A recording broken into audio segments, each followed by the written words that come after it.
Hello friends, मेरे YouTube channel English वे में आप सभी का स्वागत है। तो चलिए देखते हैं आज की स्टोरी, जिसका टाइटल है the water of life. Water का मतलब हो गया पानी या जल, ऑफ यानी का, लाइफ यानी जीवन। तो इसका मतलब हो गया जीवन का जल। चलिए देखते हैं स्टोरी। वंस यानी कि एक बार, और वंस भी एक एडवर्ब है जो समय को दिखाता है। वंस यानी कि एक बार।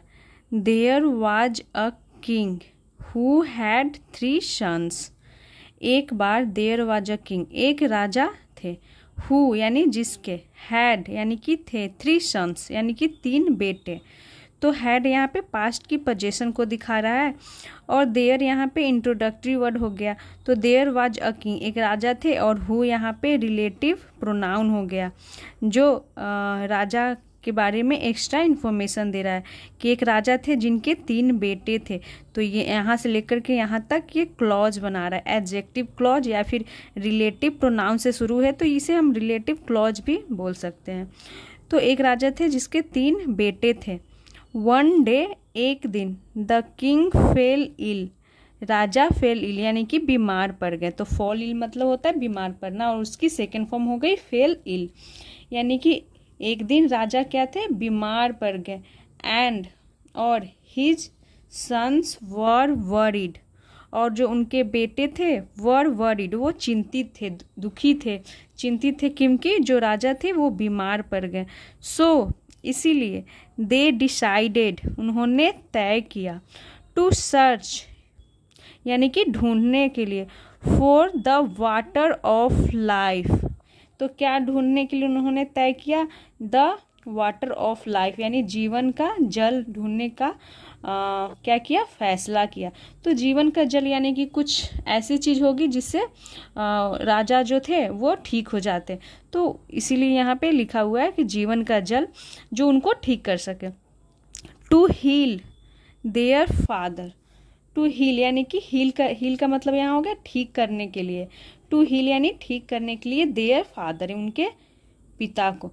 तो देयर यहाँ पे पजेसिव एडजेक्टिव हो गया, ये यहाँ पे पजेसिव एडजेक्टिव कहलाता है। इसके बगल में साथ में नाउन आएगा, तो ये पजेसिव एडजेक्टिव हो गया there.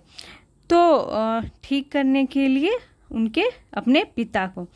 The 2 older sons went in search of the water of life. The 2 older sons यानी कि जो 2 बड़े बेटे थे, ओल्डर सन्स यानी कि जो 2 बड़े बेटे थे, 3 बेटे थे, उनमें से 2 बड़े बेटे। वेंट यानी कि गए, गो की सेकेंड फॉर्म हो गई went. In search of the water of life, तो इन सर्च यानी कि तलाश में, of the water of life यानी जीवन का जल की तलाश में जो 2 बड़े बेटे थे वे गए। ऑन द वे का मतलब हो गया, वे मतलब रास्ता हो गया, ऑन द वे का मतलब हो गया रास्ते में।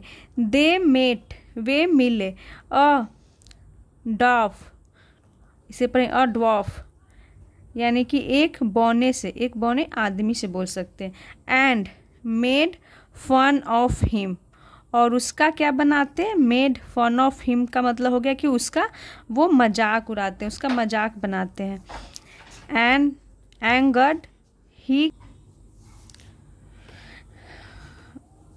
यहाँ तक हो गया था। Angered he cast a spell on them. Angered यानी कि गुस्सा होकर के, ही कास्ट अ स्पेल, तो कास्ट का मतलब होता है जादू करना, स्पेल यानी कि जादू। तो ही किसके लिए प्रोनाउन यूज हुआ है, उस बौने आदमी के लिए, कि उसने कास्ट अ स्पेल, उसने जादू किया, ऑन देम यानी कि उन पे। किसके लिए देम प्रोनाउन यूज हुआ है, तो देम उन 3 जो राजा के बेटे थे उनके लिए यूज किया गया है देम। तो उस पे वो जो एक आदमी होता है, बौना आदमी, वो जादू कर देता है, क्योंकि वो मजाक उड़ाते हैं। जो 2 बेटे थे वो जाते हैं ना, तो वो दोनों उसका मजाक उड़ाते हैं। And they lost their way, और दे लॉस्ट यानी कि वे क्या हो जाते हैं, खो जाते हैं, देयर वे यानी कि अपना रास्ता, यानी कि वो गुम हो जाते हैं, अपना रास्ता वो खो देते हैं। हाउ एवर हालांकि, the youngest boy, the youngest यानी कि जो सबसे छोटा वाला लड़का था, तो राजा के 3 बेटे थे, तो 2 जाते हैं तलाश में, तो वो दोनों मजाक उड़ाते हैं उसका। तो लेकिन जो सबसे छोटा वाला होता है, द यंगेस्ट बॉय यानी कि सबसे छोटा लड़का यानी कि छोटा बेटा, और द यूज किया गया है क्योंकि यहाँ पे सुपरलेटिव डिग्री यूज की गई है, यंग की superlative degree youngest.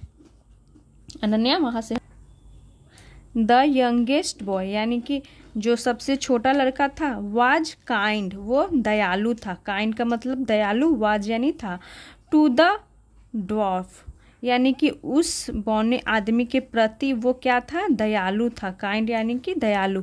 And the dwarf told him यानी कि जो बौना आदमी था, बौना, टोल्ड हिम उससे कहा, हिम यानी कि उससे, टोल्ड टेल की सेकेंड फॉर्म टोल्ड हो गई, तो किससे कहा, हिम किसके लिए यूज किया गया है, यंगेस्ट बॉय के लिए। That the water of life was in a castle owned by a princess.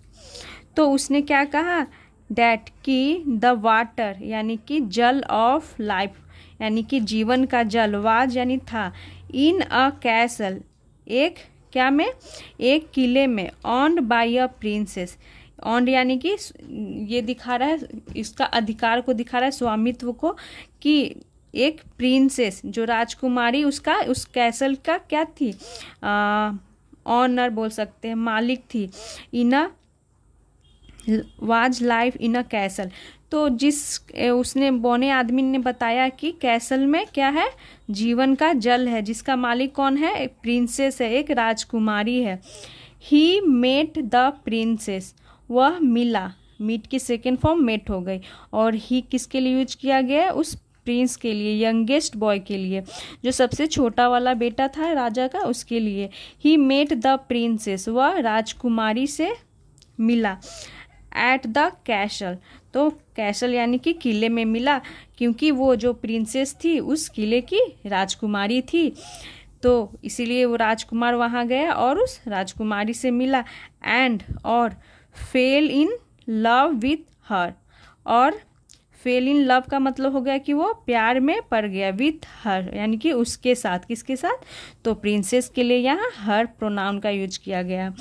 The boy promised, the boy यानी कि लड़के ने प्रॉमिस किया, वादा किया, प्रॉमिस्ड इसकी सेकेंड फॉर्म हो गई, वादा किया, हर यानी कि प्रिंसेस है यानी उससे वादा करता है, डैट कि ही वुड रिटर्न वह लौटेगा, आफ्टर हिज फादर रिकवर्ड यानी कि वह लौटेगा, आफ्टर यानी कि बाद में, हिज फादर रिकवर यानी कि अपने पिता के ठीक होने के बाद, आफ्टर यानी कि बाद वो लौटेगा। तो वो जो लड़का था राजा का, वो प्रॉमिस करता है, यानी कि प्रिंसेस से प्रॉमिस करता है कि वो उसके पिता के ठीक हो जाने के बाद वो लौटेगा। एंड और after he had found his brothers, और आफ्टर यानी कि बाद, he had found his brothers अपने भाइयों को, हिज ब्रदर्स यानी कि अपने भाइयों को ढूंढने के बाद। तो यहाँ पर ये फाउंड यूज किया गया है, ये पास्ट परफेक्ट के सेंटेंस के रूप में यूज किया गया है, इसे पास्ट की, ये परफेक्ट टेंस की सेंटेंस के रूप में यूज किया गया है। तो वो क्या बोलता है कि अपने भाइयों को ढूंढने के बाद और अपने पिता के रिकवर यानी ठीक हो जाने के बाद वो वापस लौटेगा। तो यहाँ तक हो गया, वो राजकुमारी से, प्रिंसेस से वादा करता है। उसके बाद द प्रिंसेस यानी कि राजकुमारी, देन तब, gave him the water of life यानी राजकुमारी ने तब, गेव यानी कि दिए, हिम यानी उसे, यानी कि उस लड़के को, द वाटर ऑफ लाइफ यानी जीवन का जल, जो उसके पिता के लिए जरूरी होता है जीने के लिए, तो वो प्रिंसेस देती है। As he was returning home, as यानी कि जब, ही वॉज रिटर्निंग, वह लौट रहा था। तो ये सेंटेंस हो गई पास्ट कंटिन्यूअस की। ही वॉज रिटर्निंग होम, जब वह घर लौट रहा था। The boy found his brothers, यानी कि लड़के ने पाया, लड़के को मिला। हिज ब्रदर्स, अपने हिज ब्रदर्स यानी कि उसका भाई। वॉन्डरिंग यानी कि भटकते हुए। इन द फॉरेस्ट यानी कि जंगल में। तो वो जब घर जाता है, वो लेकर के जीवन का जल था, उसे लेकर के वो जब घर लौटते रहता है तो रास्ते में उसे उसके जो भाई थे वो भटकते हुए, वॉन्डरिंग यानी कि भटकते हुए जंगल में मिलता है। He rescued and took them home. He rescued यानी कि वह क्या करता है, रेस्क्यूड यानी कि बचाता है। ही रेस्क्यूड यानी कि सेकेंड फॉर्म में, यानी कि वह बचाया। एंड टुक देम और ले गया, तो टेक की सेकेंड फॉर्म टुक हो गया और यहाँ पे रेस्क्यूड यानी सेकेंड फॉर्म के रूप में यूज किया गया है कि वह बचाया और टुक देम उन्हें ले गया। होम यानी कि घर। वेन यानी कि जब। द फादर रिकवर्ड यानी कि जब पिता रिकवर्ड हो जाते हैं, ठीक हो गए। द बॉय टोल्ड हिम यानी कि उस लड़के ने टोल्ड हिम उनसे कहा। टेल की सेकेंड फॉर्म टोल्ड। हिम यानी कि अपने पिता से कहा। हिम यहाँ पे प्रोनाउन यूज किया गया पिता के लिए। अबाउट यानी कि अबाउट का मतलब होगा के बारे में। द प्रिंसेस यानी कि राजकुमारी के बारे में। तो जब उसके पिता ठीक हो जाते हैं तो वो अपने पिता से राजकुमारी के बारे में बताता है। The father gave his blessings. The father यानी कि जो पिता थे, गेव दिए, हिज ब्लेसिंग्स अपना आशीर्वाद। And the boy returned to the castle यानी जो लड़का था, रिटर्न यानी कि वो लौटा। टू द कैसल कहाँ लौटा, तो कैसल यानी कि किले में वो लौटा। एंड मैरिड द प्रिंसेस और राजकुमारी से वो मैरिड यानी कि वो शादी कर लिया। तो वो वापस जब उसके पिता जब ठीक हो गए और उसके भाई दो मिल गए, तो जैसा कि उसने वादा किया था राजकुमारी से, तो वो वापस आता है और प्रिंसेस से वो शादी कर लेता है। तो ये थी आज की स्टोरी।